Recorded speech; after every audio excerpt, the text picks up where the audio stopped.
نور الله فجرا جئت بعد العسر يسرا ربنا أعلاك قدرا يا إمام الأنبياء أنت في الوجدان. Assalamualaikum warahmatullahi wabarakatuh.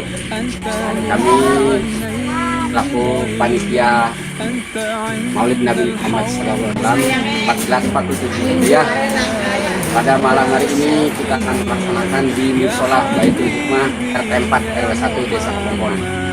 Untuk para jamaah warga RT 04, RW 01 atau seluruh masyarakat warga RW 01, ditunggu kehadirannya. Insya Allah penyelenggaraan akan dilaksanakan mulai pukul 18.30. Terima kasih, Anda ditunggu. Semangat. أنت نور الله فجرا جئت بعد العسر يسرا ربنا أعلاك قدرا يا إمام الأنبياء أنت في الوجدان حي أنت للعينين ضي أنت عند الحوض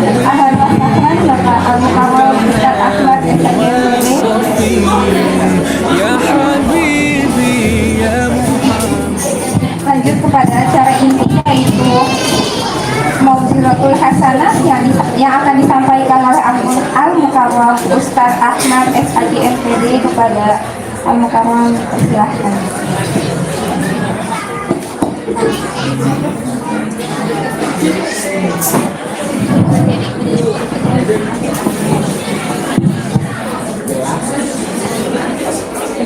Bismillahirrahmanirrahim. Assalamualaikum warahmatullahi wabarakatuh.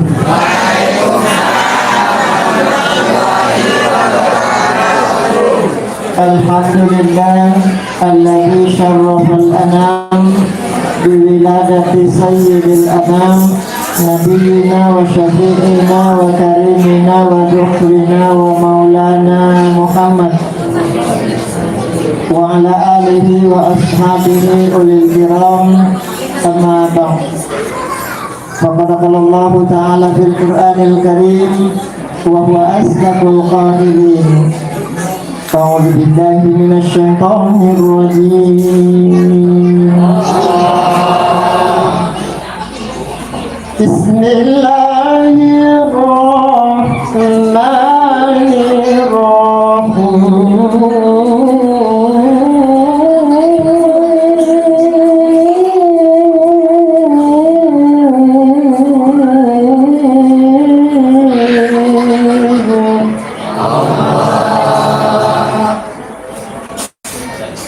لقد كان لكم في رسول الله أسوة حسنة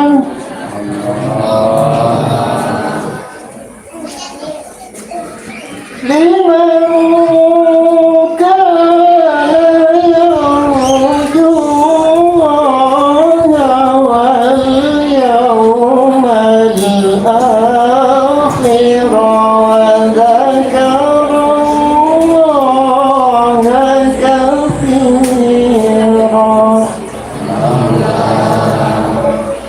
بسم الله الرحمن الرحيم.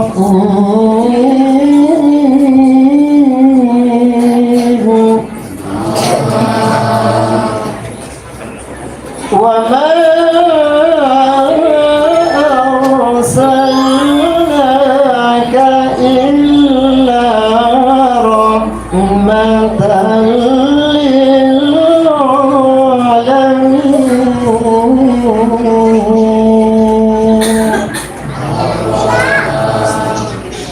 صدق الله العظيم.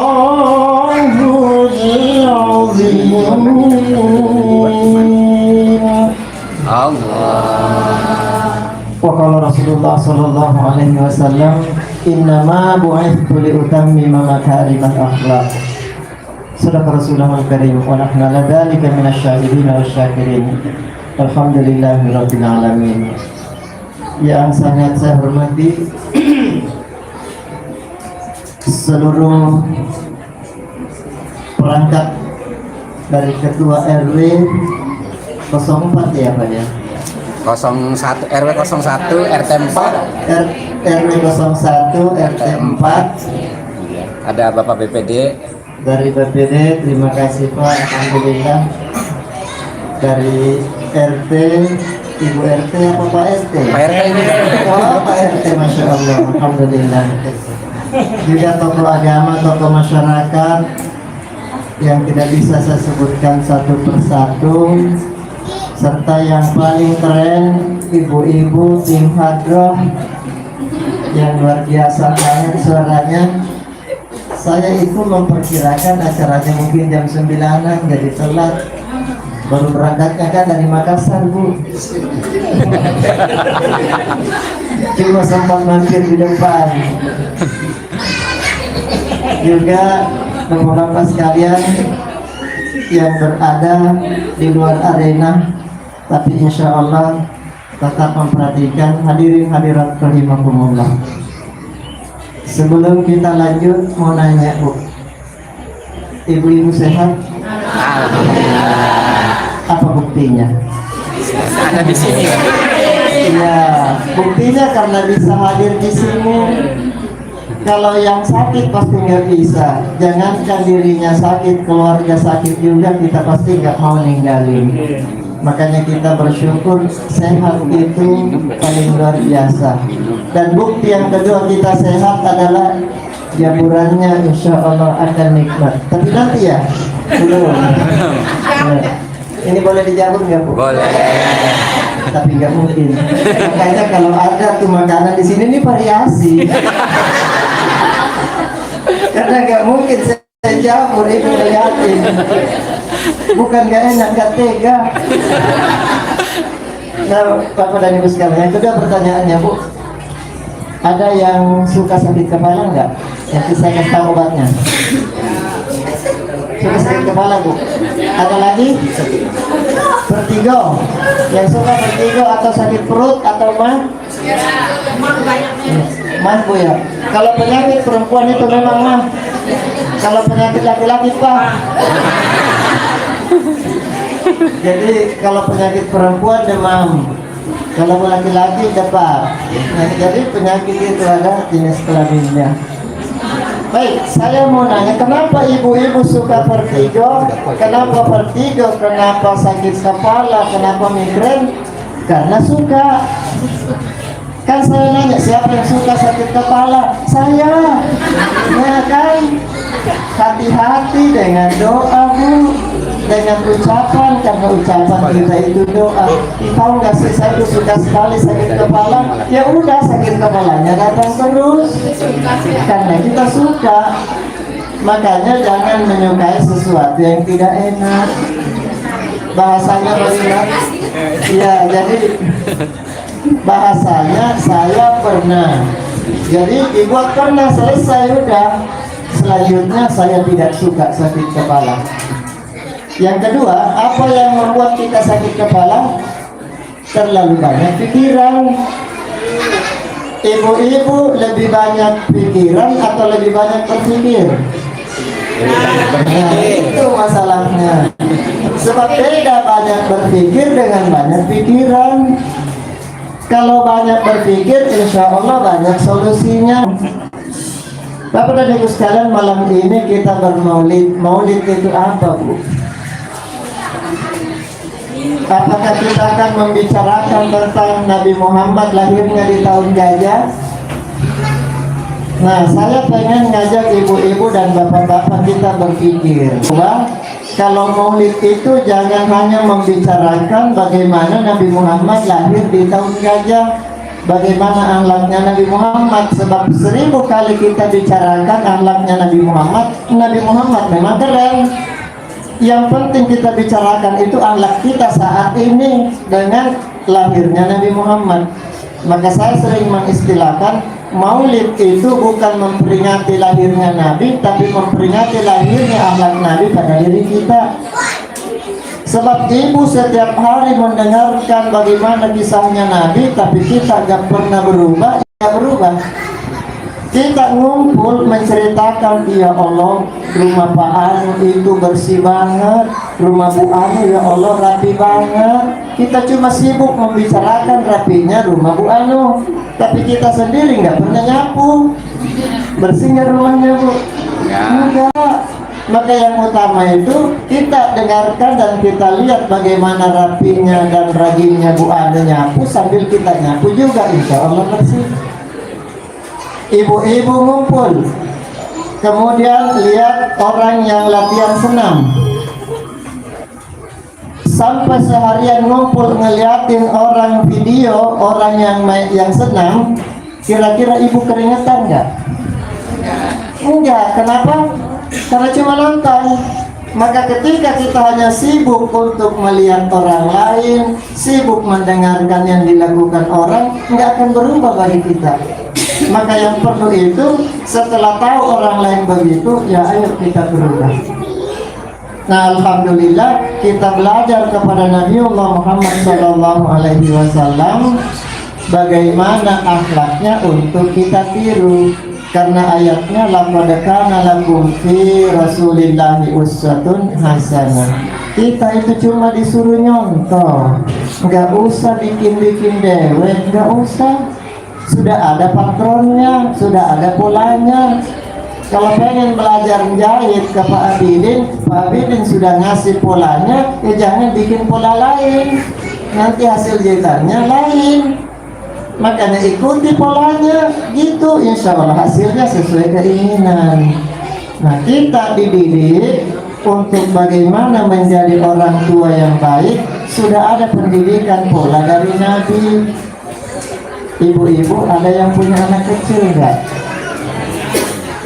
Apa kendalanya kalau punya anak kecil zaman now, zaman sekarang? Selalu pengen pegang, iya, pokoknya pengennya selalu pegang setan gepeng. HP kalau nggak dikasih ngamuk. Kalau anak ngamuk lemparin HP, ibu marah nggak? Marah nggak? Enggak ya. Kok marah? Anak itu titipan Allah untuk kita atau milik kita sepenuhnya? Titipan Allah. Mahalan mana, HP atau anak? Tuh kan, sebentar ini beneran nggak mahalan anak Bu? Tapi kan saya nggak beli anak. HP-nya belinya second. Kalau anak nggak ada belian second ya. Ada nggak sih anak second? Nggak ada. Nah, sekarang kita itu anak itu mahal, dan mau aja kita sudah harus mengeluarkan biaya. Sakit anak itu bikin kita khawatir, berarti anak itu luar biasa. Tidak bisa kita ukur berapa ekonomi kita kalau untuk urusin anak. Pokoknya semuanya kita maksimalkan itu untuk anak.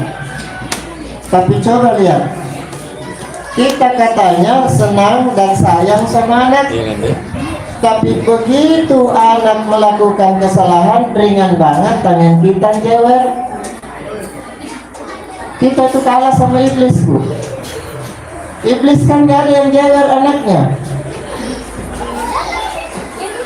Iblis itu sayang, dan iblis itu bersatunya kuat, nggak pernah ada yang sirik. Kalau ada yang berhasil menggoda ulama, dia support. Kalau dia berhasil menggoda rame-rame, gimana caranya? Mereka itu persatuannya kuat, anaknya disayang banget, itu iblis. Makanya tidak ada iblis yang tawuran. Iblis pompongan dengan iblis comberan, tawuran tidak ada. Kenapa? Persatuannya kokoh. Nggak ada yang julid sama yang lain. Kalau ibu-ibu ada yang julid nggak sama temannya? Nggak ada, alhamdulillah.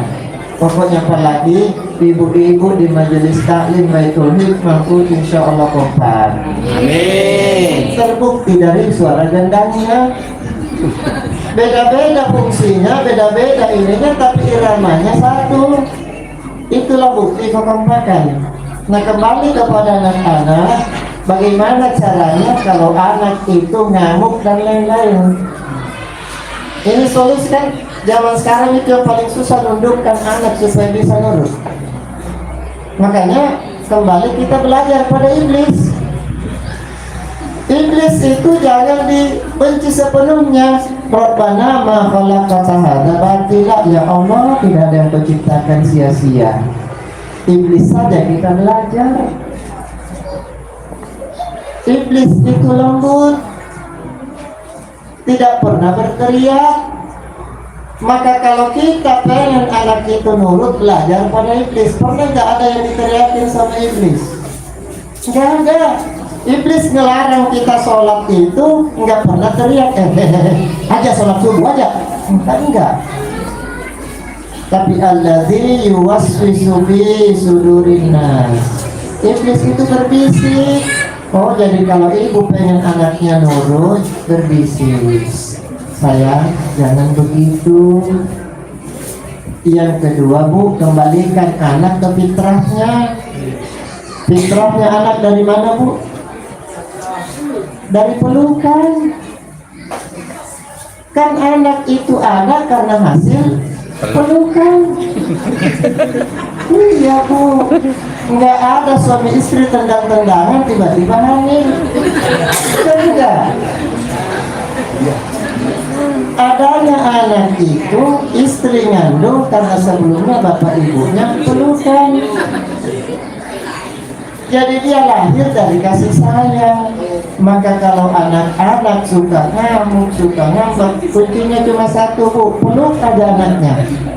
Insya Allah lama-lama itu ngamuk dulu, peluk aja sambil dielus belakangnya, belakang ininya, kemudian elus aja punggungnya.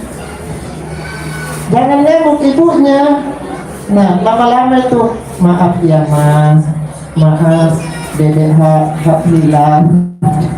Itu jadi anak kembalikan. Cuma kan masalahnya kalau kita lagi anak lagi ngambek, anak lagi ngamuk, kita pengen ngamuk juga. Makanya persoalannya itu kembalikan pada diri kita. Persoalan utama itu bukan orang lain, diri kita. Makanya kalau pengen anak itu lembut, ya kita lembut juga. Karena anak itu adalah peniru yang paling keren, peniru yang paling jago. Maka kalau ada anak-anak yang suka nyebut 4 kaki di luar ketika main dengan temannya, pasti di rumahnya sering dengarkan 4 kaki. Apa itu? KRK misalnya. Kalau anak sering bentakin temannya, pasti di rumahnya sering melihat bentak-bentakan. Kenapa? Karena pembelajaran utama anak itu al-bait al-madrasatul ula. Rumah itu adalah sekolah pertama bagi anak-anak. Yang kedua, Bu, kalau ada anak yang susah banget, keras banget, apalagi kalau sudah remaja, pada saat, makanya itulah hebatnya sholawat. Inna Allah wa malaikatahu yusalluna 'alan nabi. Maaf ya Bu, saya kalau dipanggil itu nggak suka nyanyi, jadi saya pengen ngomong aja terus. Kenapa? Kalau nyanyi itu bagiannya hadroh. Kalau ustadznya nyanyi juga, kapan ngomongnya? Sehingga pulang dari maulid, apa isinya? Bu, nyanyi baik. Kan gitu. Makanya saya tuh pengennya ngomong aja Bu. Nanti bagiannya nyanyi itu hadroh. Apa tadi masalah kita terakhir Bu? Pelukan. Nah, yang paling dilihat paling diperlukan ya. Wow. Ya. Sampai di mana tadi Pak? Sampai pelukan. Selawat. Wah, tadi ini ingatnya pelukan baik. Selawat. Selawat. Inna Allah wa malaikatahu tahu yusalluna 'alan nabi ya ayyuhalladzina amanu sallu 'alaihi wa sallimu taslima. Kalau Allah nyuruh kita sholat, Allah nggak sholat karena memang Allah yang disembah. Kalau Allah nyuruh kita puasa, Allahnya nggak melaksanakan puasanya karena memang Allah tidak makan, tidak minum, tidak apa dan semuanya. Semua yang diperintahkan Allah tidak dilakukan kecuali satu. Apa itu? Bersolawat kepada Nabi. Sebelum diperintahkan kepada kita bersolawat, Allahnya dulu yang bersolawat kepada Nabi. Nah, solawat ini luar biasa, Bu. Kalau pengen sesuatu, banyak baca solawat. Saya mau beli tanah di Pompongan, sudah beli solawat. Pengen beli tanahnya orang, solawatin. Nah, tapi dia setelah kalau begitu, saya pengen mobilnya Pak Anu, tak solawatin aja bayar. Makanya saya sering menyampaikan, kita itu kadang mengeluh kenapa Allah itu nggak pernah terima doa saya. Kemungkinan kita nggak pernah berdoa. Sebab berdoa dengan menghafal doa itu beda. Kita itu kebanyakan pegal tangannya cuma hafal doa. Yang Allah suruh itu kita berdoa. Apa itu berdoa? Da'a ya doaan, berarti memanggil, menghadirkan. Maka kalau kita pengen sesuatu, ketika kita memohon kepada Allah, hadirkan. Jangan pengennya begini, bacanya ini, matanya kemana-mana. Tapi pilih wali-wali daya itu enggak mohon kepada Allah terhadap orang tua, itu enggak melihat pelafon. Makanya kalau kita pengen apapun yang kita ingin, hadirkan ketika kita memohon. Semua nabi di dalam Al-Quran itu doanya nggak ada yang panjang-panjang, pendek. Maka doa jangan sampai kita nggak ikhlas. Doa yang nggak ikhlas itu doa yang kepanjangan, kan pegel dewe. Makanya bukan panjangnya doa yang utama itu adalah bagaimana kita menghadirkan doa yang spesifik, yang paling utama yang kita inginkan. Anak juga kalau didoakan itu jangan dijamak. Ya Allah, jadikan anak-anak kami anak yang soleh semua. Amin. Satu-satu, Bu. Doain siapa namanya, kemudian bacain Fatihah, pengennya apa. Setelah itu siapa lagi, satu-satu biar fokus. Nanti juga malaikatnya kalau kita jamak bingung, yang mana yang kamu doakan, kan gitu.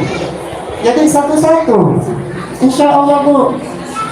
Nah, kemudian kalau dia keras banget, ketika ibu beras menjadi nasi dan keras menjadi lembut, Bu.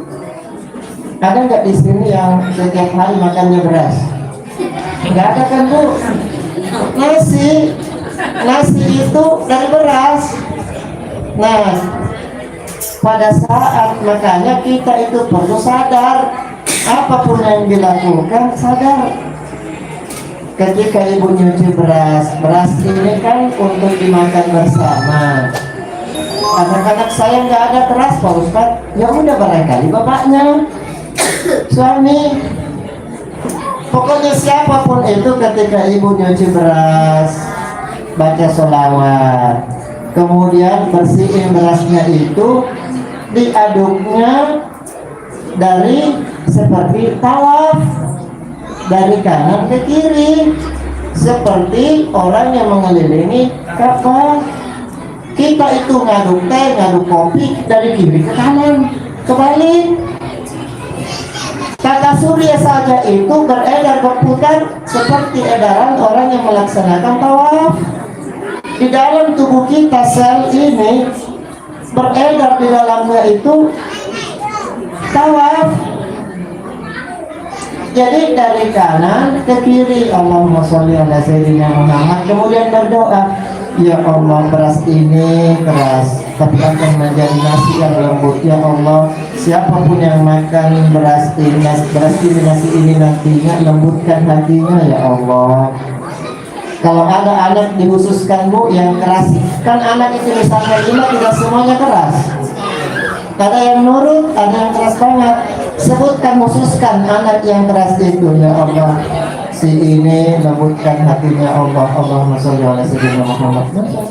Ya Allah, karena kita dalam hidup itu banyak tidak sadarnya.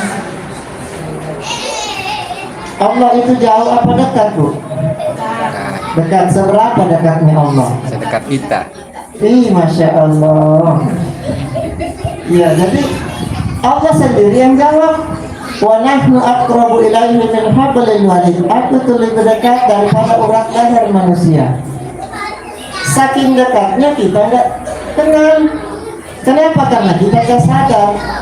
Yang namanya dekat itu bukan karena fisiknya dekat, tapi bagaimana hubungan hati kita ini dekat. Ibu lagi tidur, belum ada bapaknya. Kemudian begitu ibu sudah tidur, bapaknya datang, tidur juga di samping ibu. Tahu nggak ibu kalau bapaknya ada di samping ibu? Enggak, karena tidur. Dekat nggak bapaknya dengan ibu? Dekat, kadang punggungnya bersentuhan, apalagi musim hujan dingin. Tapi kita mimpi kemana? Suami mimpi kemana? Badan dekat, tapi berjauhan dari satu sisi. Kapan kita tahu kalau bapaknya itu dekat? Ketika kita bangun. Ya Allah, bapaknya tidur di sini, atau anak-anak tidur di sini. Kapan kita tahu kalau sudah bangun? Allah itu dekat, tapi karena kita tidak pernah sadar, ketika kita ngomong tentang Allah, selalu saya mah terserah yang di atas. Yang di atas itu cicak. Ini kalimat yang sering kita salah. Makanya kenapa kita suka melakukan kesalahan? Karena kita merasa Allah itu jauh di atas, di aras yang ketujuh, terlalu jauh. Padahal Allah itu dimanapun kita berada. Kita kelah cuma kunta, bertakwa kepada Allah dimanapun kita berada. Ud'uni astajib lakum, mintalah kepadaku. Jadi Allah itu dekat banget. Tapi sesuatu yang dekat itu kita kadang tidak kenal. Sekarang pertanyaannya, siapakah orang yang paling asing bagi bapak dan ibu? Dalam hidup ini yang paling asing siapa, Bu? Yang paling ibu tidak kenal? Ayo. Yang paling kita tidak kenal itu diri sendiri. Buktinya ibu-ibu kemana-mana bawa cermin. Tapi Ustaz sekarang sudah nggak ada cermin, ya udah HP, kamera depan. Makanya kan, kenapa? Karena nggak kenal dirinya. Ibu lewat depan musola, ini ada kaca. Saya yakin begitu, lihat. Kalau habis naik motor, jilbabnya demplok ke bawah.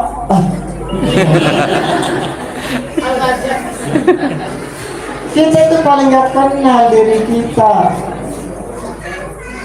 Orang lain hafal sampai punggung kita, dia tahu. Kita nggak pernah lihat punggung kamu. Kapan kita lihat punggung? Kalau menyiksa diri bercermin. Jadi yang hafal diri kita itu orang lain. Saking kita tidak kenal diri kita itu, ibu mungkin ada yang baru ketemu dengan saya malam ini. Tapi insya Allah baru 1 menit bersama dengan saya, ibu merem sedikit, pasti hafal wajah saya. Iya kan, Bu? Tapi coba ibu berjam-jam, ketemu wajahnya enggak? Mana ya wajah saya ya? Susah. Kenapa? Karena kita itu hari-harinya sibuk dengan orang lain. Maka semua di muka orang lain, 30 jerawat di muka orang kita hafal. Tapi 1000 bisul di muka kita nggak kenal. Kenapa? Karena kita tidak kenal diri kita. Makanya kalau malam ini di-upload, nanti Pak Bidin kan bikin YouTube-nya nih. Dan live, Pak. Live, Pak? Nah, sudah live. Nanti kan ibu-ibu nonton ulang nih. Atau di foto. Begitu di-upload di grup, foto siapa yang pertama kali ibu cari? Foto cewek. Kenapa? Karena kita itu nggak tahu diri kita. secantik apapun foto orang lain, tapi kita belasan dewek, diupload atau di delete? Di delete. Pokoknya, tapi sejelek apapun orang lain itu cantik semua, kita glowing sendiri, diupload atau di delete? Ya pelaku, kita tidak peduli fotonya Pak Abidin lagi merem, tapi foto ibu ya Allah glowing, ya upload apa di delete? Upload, kita mah gak peduli Pak Abidin mau merem mau ngapain, yang penting wajah dewek itu kinclong. Nah kita itu gak peduli orang lain kalau bicara tentang wajah. Kenapa? Karena kita tidak hargai diri kita sendiri. Makanya kita dalam sehari-harinya itu banyak melupakan diri kita dan banyak sibuk dengan orang lain. Maka kenapa kita banyak mendapatkan masalah? Karena selalu kesalahan itu dilemparkan ke orang. Ibu, ada gak orang yang nyebelin? Ada gak orang yang nyebelin? Biasa aja, pura-pura. Padahal biasanya nyebelin bisa sih bukan itu ya. Padahal memang alhamdulillah berarti keren banget di sini. Karena aslinya itu nggak ada orang yang nyebelin, Bu. Yang ada itu pikiran kita yang selalu sebel. Tidak ada orang yang nyebelin. Yang ada itu pikiran kita ketika melihat dia sebel. Jadi sebetulnya persoalannya di kita. Ada nggak masalah dalam hidup? Ibu punya masalah nggak? Apa masalahnya? Nah biasanya tuh nanti setelah ngomong banyak baru mikir apa ya? Kita kalau urusan masalah itu latah. Punya masalah nggak? Banyak. Apa masalahnya?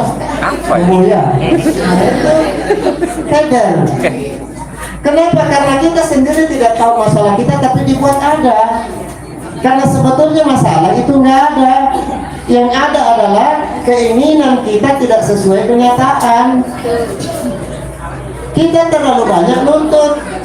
Pengen Pak Abidin senyum ke saya, tapi ternyata Pak Abidin tidak senyum, masalah. Yang salah Pak Abidin atau saya? Saya, karena kenapa mau dia senyum? Dan itu. Jadi kita tuh terlalu banyak pusing dengan orang lain, enggak pusing mikirin diri kita sendiri. Kita pengennya anak nurut, tapi anaknya nggak nurut, kita sebel. Nah, makanya yang dibuat itu jangan menuntut anak nurut, tapi berusaha kita bagaimana caranya supaya anak bisa nurut. Itu saja yang kita lakukan, berdoa, berusaha. Nah, untuk bisa membuat orang lain baik sama kita, ya kitanya dulu perbaiki diri. Maka kuncinya adalah tabassumu kaliwajhi akhika shadaqah. Maka Nabi itu terkenal dengan orang yang paling gampang tersenyum. Bu, ada nggak orang yang susah senyum? Ada ya? Kalau ada, mulai malam ini yang susah tersenyum, tersenyumlah. Karena kunci rezeki itu dari senyum. Kunci segala-galanya dari senyum. Ibu-ibu yang murah senyum, insya Allah semelek apapun, sehebat apapun masalah suami dia di luar, pulang ke rumah lihat istrinya senyum, ya Allah bahagianya, Bu. Bapak murah senyum pada ibunya. Apalagi kalau ngasih isi dompetnya kurang, tambahin dengan senyum. Jangan sudah dikasihnya uangnya sedikit, ditambah lagi sedikit aja hari ini. Nah itu makanya yang utama senyum, Bu. Kenapa? Sebuah penelitian di barat sudah dilakukan. Ternyata siswa atau mahasiswa yang menyelesaikan pendidikan terakhirnya kemudian difoto. Makanya mulai ibu cek foto ijazahnya, foto ijazah dengan foto wisuda, apalagi bersama orang tua, ketika foto bersama, dicek, ternyata dilakukan penelitian dengan 30 orang lebih, 30 orang dengan muka yang sama, pada saat difoto itu cemburut baik, ternyata itu masa depannya orang yang akan susah mendapatkan kebahagiaan hidup. Tapi mereka yang begitu difoto, mana foto ijazahnya senyum, foto bersama orang tuanya ketika wisuda bukan hanya senyum tapi meluk orang tuanya, ternyata diteliti 20 tahun ke depan menjadi orang yang sukses. Ternyata senyum itu bukan kaleng-kaleng. Siapakah orang yang paling cantik di dunia? Yang murah senyum, Bu. Bukan karena kulitnya putih, banyak yang kulitnya putih tapi bibirnya bisa buat gantungan panci. Nggak enak melihatnya. Makanya siapapun, makanya saya itu bukan saya tukang sapu kalau pagi di depan rumah. Siapapun yang lewat, kalau saya lihat pasti senyum, Bu. Tapi alhamdulillahnya gara-gara saya banyak senyum, ada yang sering setiap panen ikan pasti berkirim ke saya. Amin. Alhamdulillah. Kenapa? Banyak senyum aja, Bu, insya Allah. Anak bagaimanapun galaunya, kalau ibunya selalu tersenyum, insya Allah anaknya itu tidak galau terus. Maka senyum itu menjadi kunci.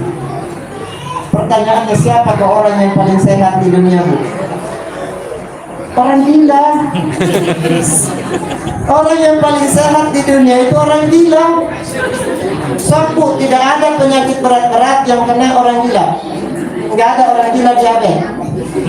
Enggak ada orang gila jantungan. Enggak ada stroke. Enggak ada, Bu, enggak ada orang gila.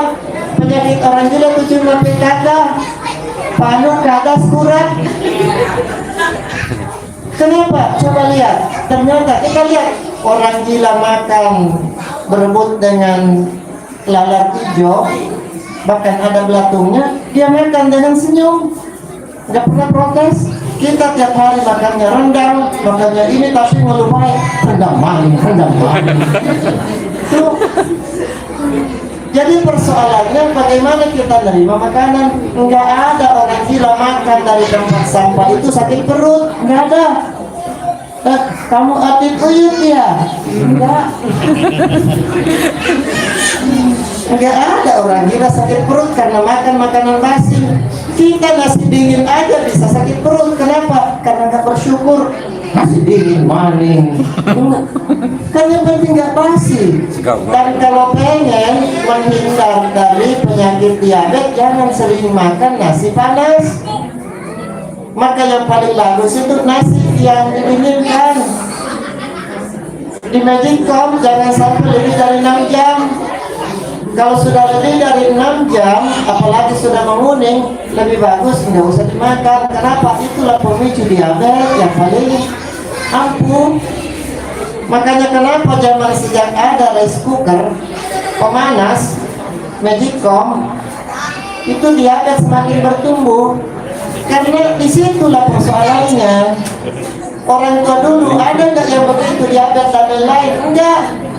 Karena langsung masaknya pakai kayu, kemudian begitu matang langsung habis. Kenapa? Karena memang masaknya sedikit, alatnya banyak. Tapi kan jadi sehat. Nah kita masak 1 kilo, anak cuma 2. Sehingga sisanya dipanasin terus sampai berhari-hari, 3 hari baru habis. Sementara itu Magicom. Nah, jadi persoalannya di situ. Orang gila musim hujan deras kemana-mana nggak pakai apa-apa. Paling ada segitiga bermuda. Tapi nggak ada orang gila di pinggir jalan dikerok karena masuk angin. Siapa juga yang mau ngerokin? Sehat, Bu. Nah, mari kita belajar. Makanya Bapak dan Ibu kalau pengen sehat jadilah Nggak mau. jadilah orang yang belajar dari orang gila. Bukan jadi orang gila, enggak. Kita belajar dari Orang gila. Iya, artinya apa? Orang gila itu pandai bersyukur. Bagaimana bentuk syukurnya? Apapun makanan yang ada, nggak pernah protes, dimakan dengan lahap. Yang kedua, orang gila kemana-mana, selalu tersenyum. Bahkan nggak ada orang juga ketawa sendiri, berarti bahagia. Maka mulai sekarang begitu pulang dari maulid ini, ibu kalau sendirian ketawa aja. Kalau bapaknya curiga, jangan-jangan istri saya, enggak pak, saya lagi berlatih untuk bahagia. Kan gitu. Nah, kemudian bapak-bapak, kalau pengen istrinya bahagia, rajin-rajin dikasih modal uang. Kenapa? Karena kunci dari wanita itu adalah bendahara dan sekretaris. Jangan pernah mengatakan bahwa wanita itu adalah matre. Iya, sebab kalau yang menganggap cewek itu matre, wanita itu matre, itu pasti karena laki-laki yang pelit. Coba kita lihat Pak, Ibu, kalau uang bapak itu milik siapa? Istri. Kalau uang istri? Jadi bapak kapan punya uang? Kasihan banget bapak-bapak ya. Tapi jangan dikosongin dompetnya, karena harus ada uang laki-laki. Uang laki-laki itu harus ada untuk apa? Kalau mau beli bensin, nggak usah jalan kaki pulang ke rumah karena motornya mogok kehabisan bensin. Kalau pengen sodako, nggak usah ngemis ke istri. Makanya ibu pegang uang tapi harus dijatah suami. Dan kenapa harus istri yang pegang uang? Karena kalau uang dipegang istri itu hidupnya barokah. Coba Bu, 50.000 dipegang suami, 50.000 dipegang istri. Mana yang lebih barokah? Istri. Kalau 50.000 dipegang istri buat beli beras, ya kan Bu? Beli sayur, beli telur, Minyak. iya. Beli apa lagi? Beras sudah. Pokoknya bumbu. Setelah itu dimasak. Kalau sudah dimasak, suami ikut makan gak Bu? Ikut. Anak-anak makan gak? Makan. Makanya barokah. Bapak pegang 50.000, belinya rokok. Ibu ikut ngisap gak? Tidak. Anak-anak ikut ngisap gak? Enggak. Berarti 50.000 dewek. Makanya barokahnya itu suruh istri pegang duit, suami cukup sepenuhnya sesuai kebutuhan, itu baru oke.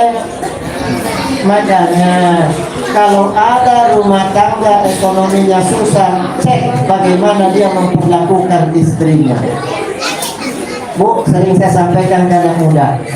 Anak muda kalau pengen hidupnya sejahtera, menikah. Oh, Sebab kunci untuk rezeki bagus itu menikah. Siapa yang belum menikah di sini? Nah, tapi saya belum punya kerjaan, Pak. Bu, saya menikah itu belum punya kerjaan. Istri saya masih kuliah semester akhir. Tapi saya belajar pada burung. Ibu pernah lihat burung? Burung siapa? Burung itu pembelajaran loh Bu. Burung itu kalau masih jomblo nggak punya sarang. Nggak ada kan burung jomblo ada sarangnya? Saya Bu di Cirebon itu 6 tahun ngontrak, jadi kontraktor. Kontraktor bukan karena punya proyek tapi ngontrak. Ini bukan berarti saya mendiskriminasi yang kontrak, belajar. Karena saya juga lama, apalagi saya aslinya Solo. Saya dari Solo Bu, Sulawesi. Makassar, emaknya aja kasar. Berarti di Cirebon kan nggak mungkin punya rumah, punya apa, tapi diajar oleh burung. Ternyata kuncinya kalau pengen hidup itu bagus, menikah. Burung itu kalau sudah punya pasangan pasti ada sarangnya.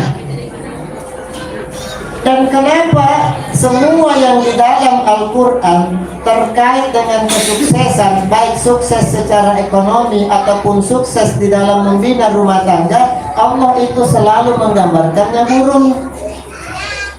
Coba Bu, sukses dalam menghancurkan tentara gajah siapa? Burung ababil. Siapakah yang menghadirkan Ratu Balkis untuk menurut masuk Islam kepada Nabi Sulaiman? Burung hudhud. Siapakah yang diabadikan Allah dalam Al-Quran yang paling bagus tasbihnya? Burung. Surat An-Nur ayat 41. Yusabbihu lahu man fis samawati wal ardi wat thayru saffat. Semua di langit dan di bumi bertasbih kepada Allah, termasuk burung ketika mengentangkan sayapnya. Jadi ibadahnya burung itu kalau mengembangkan sayapnya. Ayam itu bertasbih kepada Allah kalau mengembangkan sayapnya berkokok. Maka kalau ada ayam berkokok, plok plok plok, itu lagi bertasbih. Tapi kita buruk sangka, lagi bisa ayam berkokok yang dituduh tetangga hamil. Padahal ayamnya lagi bertasbih. Nah kita itu gibahin orang, padahal ayam lagi bertasbih, gak ada hubungannya. Maka kalau malam-malam ada suara ayam, itu berarti malaikat dekat. Tapi kalau malam-malam ada suara anjing melolong, kuda meringkik, berarti ada setan yang dekat. Ada burung hantu. Kalau ada di depan rumah, kemungkinan besar di rumah itu, di sekitar rumah itu ada yang mempunyai ilmu hitam. Itu makanya setan itu hadir pada teman-temannya. Malaikat juga hadir pada sesuatu yang akan datang barokah. Tapi kita buruk sangka yang berkokok tetangga yang hamil. Salah ya Pak, salah. Iya, makanya ini yang perlu kita lakukan itu belajar pada burung. Ternyata kehebatan burung itu Bu, dijamin rezekinya oleh Allah. Kan pergi pagi pulang sore sudah langsung kenyang. Dan di lampu merah tidak pernah saya lihat ada burung yang ngecek silver badannya. Yang ada adalah uang silver. Padahal uang anak pikiran. Yang kesebelah sedang enak. Itu orang apa burung Bu? Orang. Burung tidak ada yang mati di rel kereta karena himpitan ekonomi. Tidak ada burung yang di pohon gantung diri karena himpitan ekonomi. Tapi yang ada adalah orang. Kenapa? Karena tidak pernah yakin kepada Allah. Makanya mulai sekarang mari kita belajar. Burung itu kenapa hebat rumah tangganya. Makanya kan zaman dulu ada lagu merpati tak pernah ingkar janji. Kenapa? Kesetiaan. Burung jantan itu nggak ada burung jantan yang metokin burung betinanya. Nggak ada KDRT di dalam rumah tangga burung, nggak ada. Yang ada KDRT rumah tangga manusia. Waktu dulu masih mendekat, belum lamaran, belum menikah, yang hanya kamu satu-satunya. Masih ingat nggak yang waktu kita duduk berdua di bawah pohon toge? Wah, rayuannya lumayan maut. Begitu jalan bersama, kaki tersandung, ya Allah sakit sayang. Kasihan ya, pelan-pelan ya sayang ya. Dulu belum menikah. Begitu habis menikah jalan berdua, kakinya kesandung. Matamu kemana? Tuh, matanya tetap di situ. Mulutmu aja terlalu kasar pada istrimu. Makanya saya sering itu Bu, kebahagiaan rumah tangga. Perhatikan Bu, bagaimana konsistensi daripada burung itu, jantan dan betina itu kerjasama membangun anak-anaknya. Pinguin Bu, itu yang hidup di bawah kedinginan sampai 50 derajat Celcius minus, 65 hari pinguin jantan itu ngeramin telurnya. Yang sibuk untuk ngurusin anaknya itu yang jantan. 60 hari di bawah minus 50 derajat Celcius dia ngeramin telurnya. Kenapa? Karena pengen melahirkan generasi pinguin yang hebat. Tapi kita manusia, kalau urusan sekolahan anak-anak, undangan ke sekolah, siapa yang disuruh datang? Ibunya. Pulang ke rumah anak pengen belajar, siapa yang didorong? Ma, itu anak ajarin. Kenapa? Saya capek, sibuk cari kerja, cari uang, sibuk kerja. Nah, padahal di dalam Al-Quran semua yang terkait pendidikan anak-anak itu adalah dialog antara ayah dengan anak. Apalagi anak perempuan Pak, anak perempuan itu pasti fotokopian bapaknya. Apalagi anak perempuan pertama, itu fotokopian bapaknya itu.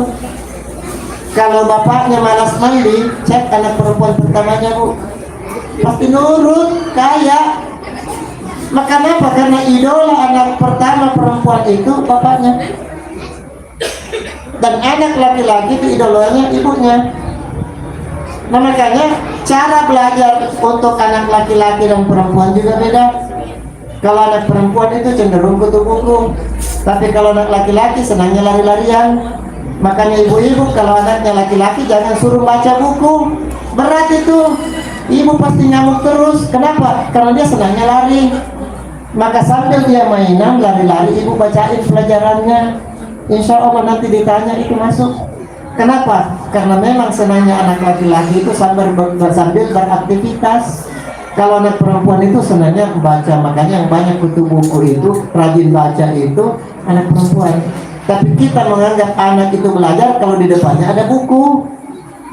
Padahal yang namanya belajar itu adalah mendengarkan. Makanya ketika anak lahir, yang pertama kali komplit diberikan oleh Allah kan pendengaran.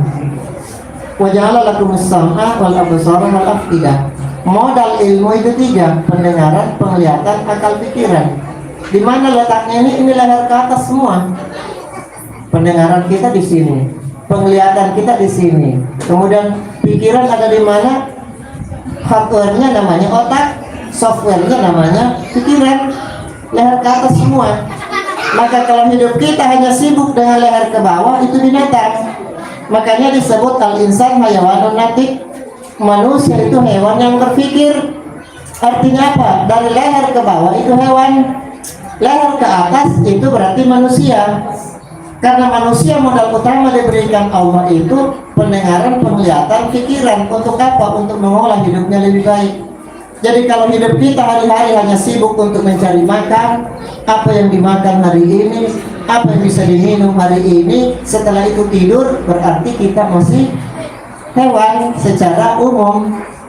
Tapi kalau kita sudah mengolah pikir, pendengaran dan seterusnya, begitu dengar azan, hayya 'alas shalah, oh berarti saya harus menurut apa kata Allah. Bagaimana panggilan itu? Ternyata untuk menuju kesuksesan diawali dengan sholat dulu. Kan tidak langsung hayya 'alal falah, tapi hayya 'alas shalah dulu. Dan hayya 'alas shalah itu bersambung dengan hayya 'alal falah. Artinya apa? Perbaiki sholat, insya Allah Allah perbaiki hidup kita. Karena kita akan menjadi orang yang sukses, menjadi orang yang hebat kalau sholatnya udah benar. Tapi kalau hari-hari hanya sibuk untuk ngejar uang, waktu sholat sampai terlewat, maka perhatikan hidup itu tidak akan berubah. Kenapa? Karena kita melewati hayyalah sholahnya langsung kepada hayyalal falah. Apalagi kalau subuh, as-salatu khairum minan naum. Apa jawaban kita? Oh, dengerin azan, entar sholat, entar naon. Tidurlah, selamat malam. Tidur. Makanya kenapa kita nurut pada iblis? Karena iblis itu lembut. Udah baru azan, belum komat, udah makan aja dulu. Lumayan loh, tidur 5 menit itu lumayan. Maka kita tidur. Lembut tuh iblis, membisikkan ke dada kita. Makanya disebut alladzi yuwaswisu fi sudurin nas. Makanya ini kita belajar, oh kita itu nurut ke iblis karena kata-katanya lembut. Berarti kalau pengen anak-anak nurut ke kita, lembutkan kata-kata. Begitu komat, oh baru komat, udah dah, jangan ada dulu, udah tidur, ada dulu, udah komat, udah tanggung, udah komat juga ini percuma, kamu gak bakalan bisa lagi ngejar waktu, udah tidur lagi, tidur. Dan iblis itu gak pernah tidur, dia terus jagain kapan kita mau bangun, udah dielus lagi. Apalagi iblis itu suka ngancingin telinga kita supaya nggak kedengaran azan. Nah akhirnya begitu bangun udah kesiangan. Makanya untuk mendidik anak-anakku, ajarin dia bangun cepat. Karena semua persoalan bagi anak itu pasti karena urusan tidur. Makanya nam mubakkiron kata Nabi, nam mubakkiron wanfat mubakkiron tas'ab lakal hayat. Tidurlah segera dan bangunlah segera, niscaya hidupmu bahagia.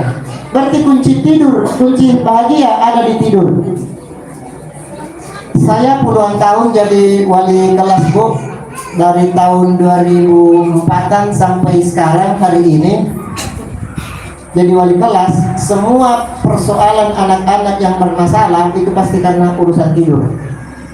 Maka kalau ada anak yang suka telat, anak yang suka tidur di kelas, ada yang suka ngamuk, ada yang suka emosian, cuma satu yang saya tanya, setiap malam kamu tidur jam berapa?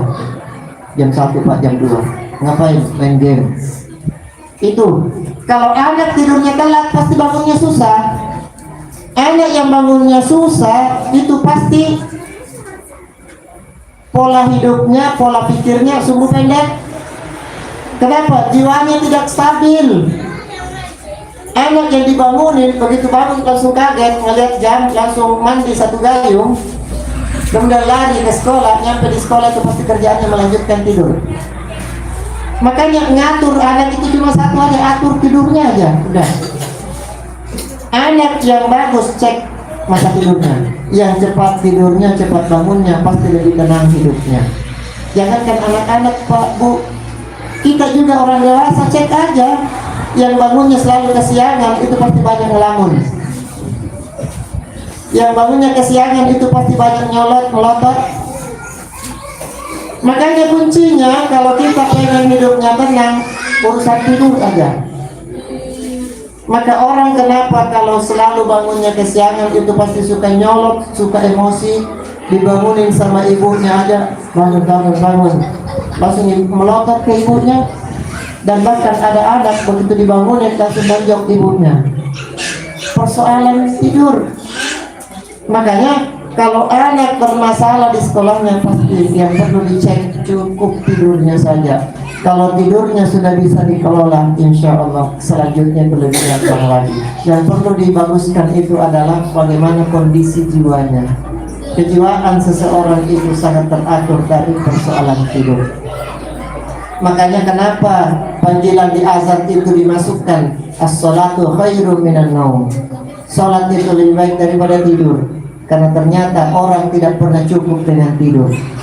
Coba Bu, di dalam surah Al-Baqarah 259 dikisahkan di situ Nabi Uzair, oleh ulama disebut itu Uzair. Berapa tahun ditidurkan oleh Allah? 100 tahun. Tapi begitu dibangunkan, berapa lama kamu tidur? Apa jawabannya? Labithtu yawman aw ba'da yawm.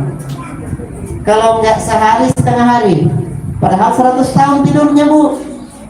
Ashabul Kahfi berapa lama tidurnya? 309 tahun. Tapi begitu bangun ditanya berapa lama tidurmu? Qala kam labithtum? Qalu labithna yawman aw ba'da yawm. Kalau enggak sehari, setengah hari.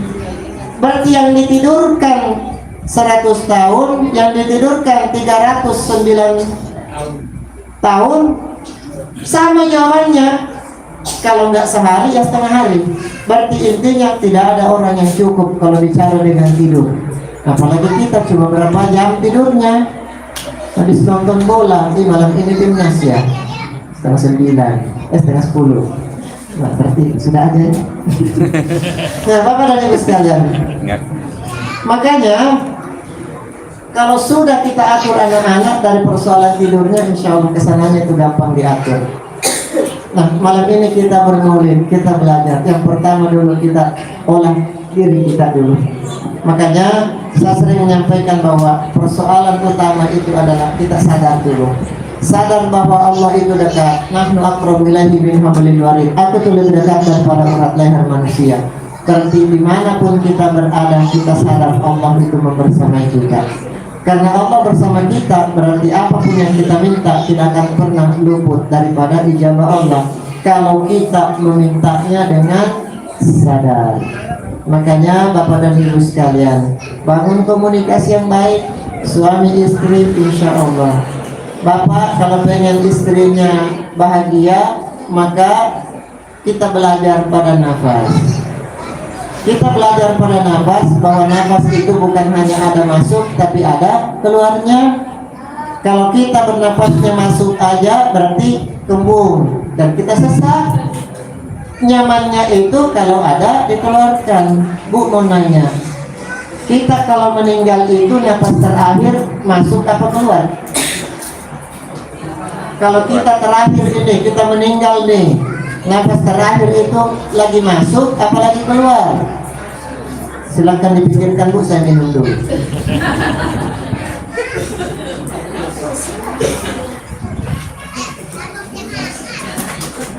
Nah, langsung setengah. Keluar apa masuk Bu? Masuk. Keluar. Makanya kalau ada pengumuman telah menghembuskan nafas terakhir, kan kalau ada orang meninggal pengumumannya Pak Anu telah menghembuskan nafas terakhir, nggak ada yang disebutkan telah menghirup nafas terakhir. Ya, menghembuskan Bu, berarti intinya itu keluar. Nah, berarti kalau pengen istri bapak-bapak bahagia dan calon istri mas bahagia, jangan taruh di dalam rumah terus. Ibu-ibu itu butuh healing, keluar rumah kan Bu? Iya. Iya, makanya saya itu pokoknya kalau subuh-subuh, kalau lagi hari Sabtu Minggu khususnya, ngajak istri keluar jalan-jalan. Nggak usah keluar ke mall karena itu biayanya mahal. Bawa ke pinggiran sawah aja udah. Yang penting kan keluar. Dan enak kalau melihat sawah itu, ya Allah luas banget, hijau. Nggak usah lari-lari, jalan-jalan aja keliling. Makanya kan hampir tiap pagi tuh ibu-ibu kayak merhatiin saya tuh jalan dengan istri, saya sambil gandeng tangannya Bu. Kenapa? Ih, ganjen pisang wis tua aja. Justru semakin tua itu harus semakin ganjen pada istri, jangan istri orang. Kenapa? Karena yang kalau dulu sayang pada istri karena memang cantik, lagi muda-mudanya. Kalau tua masih sayang pada istri, itu baru asli karena sudah mulai keriput, ya kan? Dan yang keriput itu cuma casingnya. Jeroannya insya Allah semakin tua semakin kinclong. Kan yang menua itu cuma badan Bu, yang di dalamnya itu semakin tua insya Allah semakin setia. Maka saya pegang tangan istri jalan-jalan, ketemu dengan orang, ada yang nanya, Pak kenapa jalan-jalan aja, kenapa nggak lari-lari? Saya jawab, saya lebih senang jalan-jalan daripada lari-lari, karena cinta itu perjalanan bukan pelarian. Gitu. Kemarin hari ulang tahun pernikahan saya tanya, dulu kuliahnya di IPA ya? Iya. Berarti belajar fisika ya? Iya. Belajar gravitasi kan? Iya. Iya, kalau belajar gravitasi, tahu nggak ada yang tidak terhubung dan tidak terkoneksi dengan gravitasi. Gravitasi itu kan menjatuhkan semua benda itu ke bawah. Tapi ada satu yang tidak terkena gravitasi. Apa itu? Saya jawab, itu adalah cintaku. Kenapa? Kalau semua benda jatuh ke bawah, kalau cintaku itu jatuh ke kamu.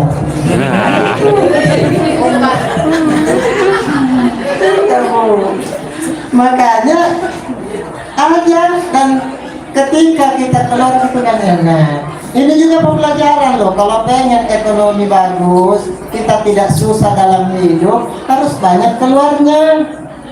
Jangan diumpetin semua menjadi rezeki kita, menjadi saldo, karena ada hak orang lain.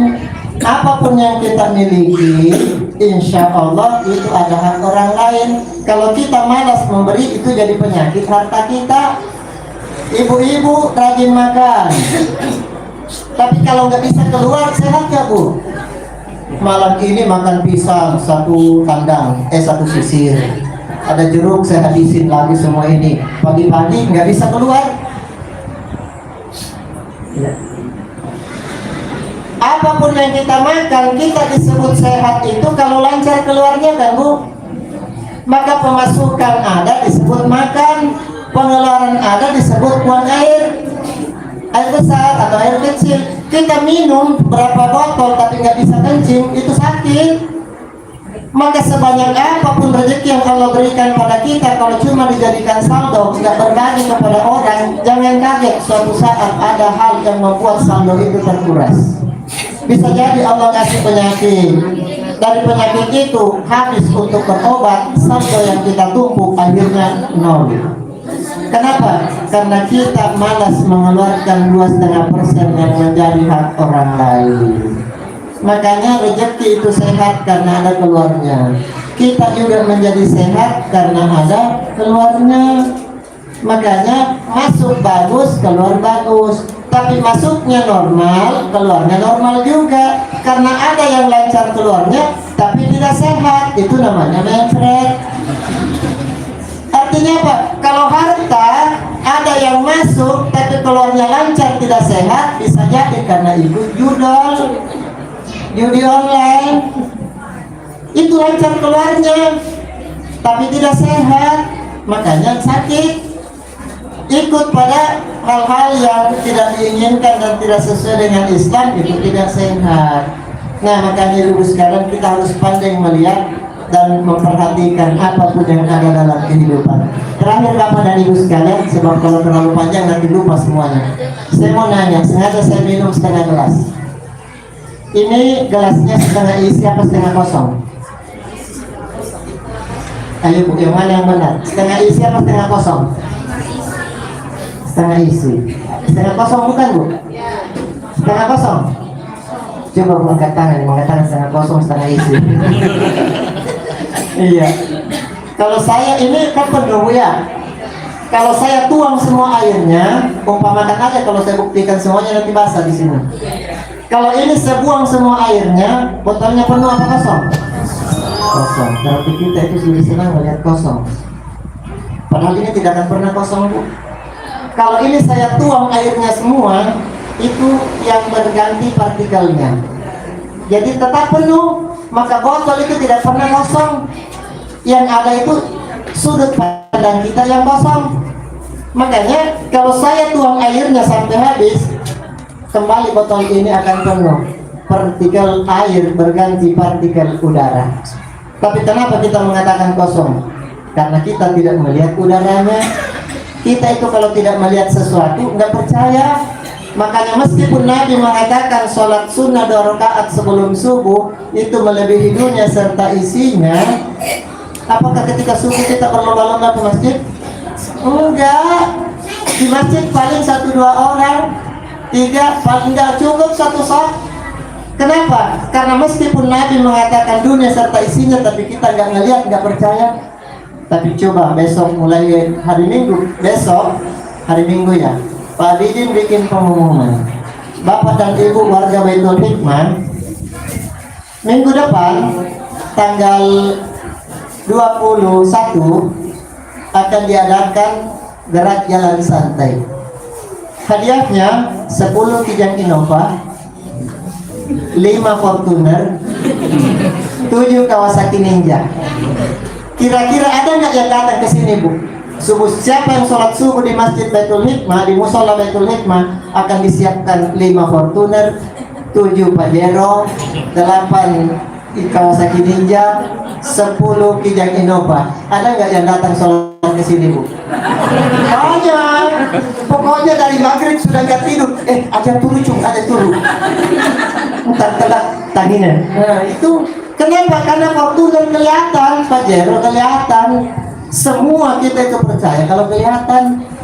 Tapi meskipun Allah bicara tentang surga, Rasul bicara tentang surga, kita masih malas sholat. Kenapa? Kata guru saya, at-tufulatul basyariyah, anak-anak yang berkumis. Kenapa? Udah kumisan, bahkan kumisnya udah putih, tapi pikirannya masih anak-anak, nggak percaya karena nggak ngelihat surga. Nah makanya sama dengan tadi, karena nggak ngelihat udara, dikatakannya botolnya kosong. Padahal yang menentukan kita hidup udara. Kapan kita dikatakan hidup? Kalau udara sudah nggak ada. Dicek, oh sudah nggak bernapas, sudah nggak ada denyutnya. Udah. Jadi bukan karena air di dalam tubuh kita masih ada air. Padahal memang di dalam tubuh kita kan 80% air. Nah tapi kalau orang meninggal, yang menentukan bukan karena tidak ada air di tubuhnya, bahkan dari semua lubang itu sudah keluar cairan, tapi nafas yang tidak ada. Itulah kita disebut meninggal. Nah sekarang setengah isi apa setengah kosong, Bu? Penuh.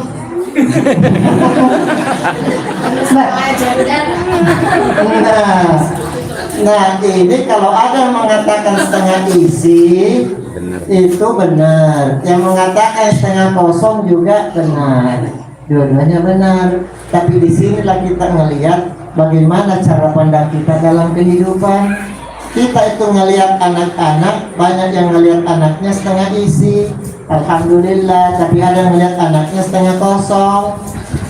Artinya apa? Kalau yang setengah isi berarti yang selalu dilihat kelebihan anak-anak. Memang matematikanya 5, tapi insya Allah olahraganya 9. Itu yang kita lihat pada suami, mungkin nggak ganteng, tapi uangnya banyak. Nah, ada yang uangnya nggak ada isi dompetnya, tapi alhamdulillah ganteng. Nggak ada suami yang tidak ganteng. Sebab kalau suami cantik, berarti suami yang dikhawatirkan. Iya, cantik, ganteng itu relatif, tergantung rasa syukur kita. Nah makanya ibu-ibu, insya Allah semua masalah itu tidak ada. Yang ada adalah cara pandang kita terhadap sesuatu terlalu banyak kosongnya. Kita suka mengatakan ibu anu nyebelin. Tidak ada yang ibu anu nyebelin. Yang ada adalah kita terlalu gampang sebel sama orang lain. Orang yang terlalu gampang sebel itu pasti susah tersenyum. Orang yang susah tersenyum berarti orang yang menghadang rezekinya untuk datang lebih cepat. Maka sambutlah matahari dengan senyum, baca sholawat sebanyak-banyaknya, karena matahari tidak pernah absen untuk hadir membersamai kita. Kalau pengen rezekinya insya Allah tidak pernah juga tidak hadir, maka sambut matahari dengan senyum. Sholawat itu, Bu, paling enak lagi kalau jendelanya langsung mengharap matahari yang baru terbit. Makanya kenapa kita sangat diwajibkan untuk bangun sholat subuh, karena di subuh itulah semuanya rezeki dibagikan oleh para malaikat. Maka kalau mata kita masih merem di waktu subuh, berarti kita menolak rezeki dari Allah. Itu. Baik, terima kasih Siko. Nah karena ya dicapaknya cerita dari kalakusan dan caranya. Terima kasih di bawah ini Bapak Ibu. Kesimpulan dari materi maulid kita malam ini, yang pertama, makna dari maulid adalah bukan sekedar membicarakan bagaimana sifat-sifatnya Nabi, karena itu kita sudah hafal. Apalagi membicarakan siapa nama istrinya Nabi, pamannya dan seterusnya, dari SD sudah kita belajar. Yang perlu adalah kita koreksi pada diri kita, akhlak Nabi yang sudah bisa kita lakukan itu apa saja. Dan inilah yang perlu kita tingkatkan tiap hari. Maka mulai besok insya Allah kita lakukan yang terbaik. Kita belajar bahwa ketika ini masjid ini bersih banget, Bu, berarti sudah disapu. Kalau kita nyapu, Bu, yang dikumpulkan bersihnya atau yang dikumpulkan sampahnya? Sampahnya baru dibuang. Sama dengan pikiran kita. Tiap hari nggak usah ngitung berapa kebaikan kita. Yang tiap hari kita lakukan, kumpulkan keburukan pikiran kita terhadap orang lain. Itu yang dikumpulkan, baru itu dibuang. Maka insya Allah pikiran bersih. Tapi kalau hanya hari ini saya sudah senyum ke Bu An, tapi Bu An nggak pernah senyum ke saya, itu berarti kita selalu mencari bersihnya, sehingga sampahnya terus ada di pikiran, maka tidak akan pernah bersih selamanya. Insya Allah dengan bersih pikiran kita, bersih hati kita, akan senantiasa membuat kita bahagia dan gampang tersenyum setiap hari. Terima kasih dan mohon maaf. Nasrullah wa basyiril mu'minin. Wassalamualaikum warahmatullahi wabarakatuh. Baik Bapak dan Ibu sekalian, mohon maaf saya lupa, kita tutup bersama-sama dengan berdoa kepada Allah. Mari kita tundukkan hati dan wajah kita bermunajat, semoga Allah senantiasa mengabulkan segala permohonan kita. A'udzubillahi minasyaitonir rajim. Bismillahirrahmanirrahim. Allahumma shalli wa sallim wa barik ala habibina syafi'ina wa karimina wa dhukrina maulana Muhammad. Wa sallim warahmatullahi tabaraka wa ta'ala ala kulli sahabat Rasulillahi ajma'in. Amin ya rabbal alamin. Amin. Alhamdulillahirabbil alamin, hamdan syakirin hamdan na'imin, hamdan yuafi ni'amahu wa yukafi mazidah. Ya rabbana lakal hamdu wa lakal syukru kama yanbaghi li jalali wajhikal karim wa 'azimi sultanik. Allahumma rabbana taqabbal minna salatana wa siyamana qiyamana wa ruku'ana wa sujudana wa ta'abbudana wa tafakkurana wa tammin taksirana ya Allah ya arhamar rahimin. Allahumma inna nas'aluka salamatan fid din wa afiyatan fil jasad wa ziyadatan fil ilmi wa barakatan fil rizqi wa tawbatan qabla al-maut wa rahmatan ba'da al-maut wa firatan ba'da al-maut. Allahumma hawwin 'alaina fi sakaratil maut wa lana hisab wa najatan min an-nar. Allahumma arinal haqqa haqqan warzuqna ittiba'ahu wa arinal batila batila warzuqna ijtinabah. Allahumma ya Allah, yang benar itu tampak jelas benarnya. Amin. Dan beri kekuatan kepada kami untuk mengikutinya. Amin. Ya Allah, tunjukkan pada kami yang batil itu tampak jelas batilnya. Amin. Dan beri kekuatan kepada kami untuk menjauhinya. Amin. Ya Allah, pada malam hari ini kami berkumpul ya Allah, turunkan barokah dan rahmat kepada kami, pada kampung kami. Ya Allah, jadikan kami adalah hamba-Mu yang senantiasa dekat kepadamu. Jadikan persaudaraan kami ini senantiasa utuh ya Allah dalam ridha-Mu. Ya Allah, bahagiakan keluarga kami, bahagiakan kampung kami, sehingga terjalin kebahagiaan bagi kami semua. Amin. Ya Allah, Engkau Maha Pengampun, ampunilah segala dosa dan kekhilapan kami. Engkau Maha Penerima taubat, terimalah doa kami dan terimalah taubat kami.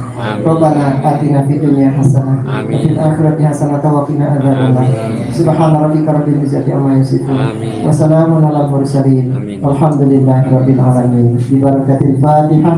A'udzu billahi minasyaitonir rajim. Bismillahirrahmanirrahim. Alhamdulillahi rabbil alamin. Arrahmanir rahim. Maliki yaumiddin. Iyyaka na'budu wa iyyaka nasta'in. Ihdinas siratal mustaqim. Siratal ladzina an'amta 'alaihim ghairil maghdubi 'alaihim waladdallin. Amin. Terima kasih sekali lagi dan mohon maaf ibu-ibu dan bapak-bapak sekalian. Assalamualaikum warahmatullahi wabarakatuh. Waalaikumsalam warahmatullahi wabarakatuh. Alhamdulillahirrahmanirrahim. Jazakallah kepada Al-Muqawwal Ustaz Ahmad S.A.D. yang telah memberikan ceramah rohani kepada kita semua. Mudah-mudahan kita yang hadir di sini dapat mengimplementasikannya dalam kehidupan sehari-hari. Kita telah sampai di penghujung acara. Mudah-mudahan dengan buku yang kita bermuajahnya kita dalam acara Maulid Nabi Muhammad SAW bukan hanya memperingati terkait hari lahirnya Nabi, tetapi bagaimana kita bisa berintrospeksi kepada diri kita sendiri. Sebelum saya tutup, izin saya memberikan pantun kepada ibu-ibu dan bapak-bapak.